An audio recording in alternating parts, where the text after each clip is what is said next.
नमस्कार दोस्तों। आज हम आपको बिहार के एक होनहार छात्र की शानदार उपलब्धि के बारे में बताने वाले हैं। यह कहानी है वैशाली जिले के एक किसान पुत्र की, जिसने न केवल अपने जिला और राज्य का नाम रोशन किया बल्कि पूरे देश को गौरवान्वित किया है। नमस्कार, मेरा नाम श्रुति है और आप देख रहे हैं द लाइव इंडिया। दरअसल हाल ही में आयोजित हुआ टेक्नोसियन वर्ल्ड कप 9.0, जिसे दुनिया की सबसे बड़ी रोबोटिक प्रतियोगिता में गिना जाता है। इस प्रतियोगिता में बिहार के वैशाली जिले के रहने वाले सत्यम आनंद ने कमाल कर दिखाया है। उन्होंने रोबोटिक्स की रेखा अनुसरण प्रतियोगिता यानी लाइन फॉलोइंग कैटेगरी में स्वर्ण पदक जीता है। यह प्रतियोगिता दिल्ली के नोएडा स्थित इंदिरा गांधी इंडोर स्टेडियम में 30 अगस्त से 2 सितंबर तक आयोजित की गई थी। इसमें भारत समेत 50 से ज्यादा देशों की लगभग 3300 टीमों ने हिस्सा लिया। नेपाल, रूस, बांग्लादेश, श्रीलंका जैसे कई देशों के प्रतिभागी इसमें शामिल हुए। All India council for robotics and automation यानी AICRA ने इस प्रतियोगिता का आयोजन किया। सत्यम आनंद ने अपने रोबोट को इतनी बेहतरीन से तैयार किया कि वह किसी भी तरह की रेखा को बहुत तेजी से और सटीकता से फॉलो कर सकता था, चाहे रास्ता कितना ही टेढ़ा मेढ़ा और जटिल क्यों ना हो। रोबोट बिना रुके मंजिल तक पहुंच गया और यही वजह रही कि निर्णायकों ने उसे सबसे बेहतर मानते हुए स्वर्ण पदक दिया। सिर्फ पदक ही नहीं, सत्यम को इस प्रतियोगिता में 50,000 रुपए की पुरस्कार राशि भी मिली। यह न सिर्फ एक व्यक्तिगत उपलब्धि है बल्कि बिहार और भारत के लिए गर्व का विषय है।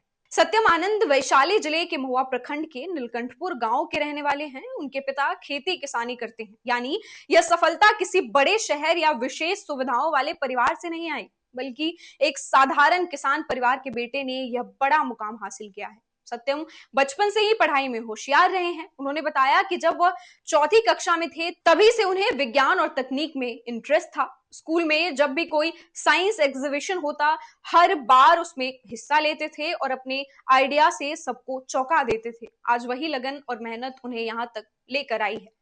टेक्नोसियन वर्ल्ड कप को विश्व की सबसे बड़ी रोबोटिक्स प्रतियोगिता माना जाता है। यहाँ प्रतिभागी अपने अपने रोबोट लाते हैं और उन रोबोट की स्वचालन और नवाचार यानी ऑटोमेशन और इनोवेशन की क्षमता की परख की जाती है। सत्यम ने जिस श्रेणी में भाग लिया उसे कहते हैं लाइन फॉलोइंग रोबोट। इसमें रोबोट को जमीन पर बनी एक काली रेखा का अनुसरण करना होता है। यह सुनने में आसान लगता है, लेकिन इसमें कई मोड़, घुमाव, क्रॉसिंग और पेचीदा रास्ते होते हैं। रोबोट को न सिर्फ रेखा पहचाननी होती है बल्कि बहुत तेजी से और बिना गलती किए अंत तक पहुंचना होता है। सत्यम के रोबोट ने यह काम बखूबी किया। नतीजा यह हुआ कि उन्होंने नेपाल, रूस और बांग्लादेश जैसे देशों के पार्टिसिपेंट्स को पीछे छोड़ते हुए जीत अपने नाम कर ली। सत्यम कहते हैं कि यह सफलता यूं ही नहीं मिली, इसके लिए उन्होंने महीनों तक तैयारी की, दिन रात अपने रोबोट पर काम किया।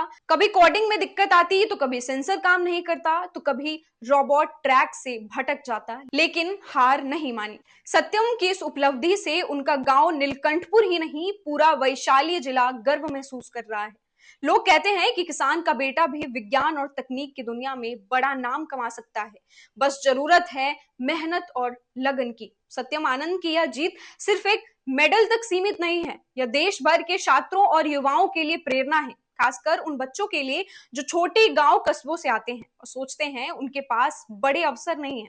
सत्यम आनंद की यह कहानी हमें सिखाती है कि हालात चाहे जैसी भी हो, संसाधन कितने भी सीमित हो, अगर आप जुनून और लगन से मेहनत करेंगे तो सफलता जरूर मिलेगी। आज वैशाली का यह बेटा पूरे देश का बेटा बन गया है, जिसने साबित कर दिया कि बिहार सिर्फ इतिहास और संस्कृति का नहीं बल्कि विज्ञान और तकनीक का भी गढ़ है।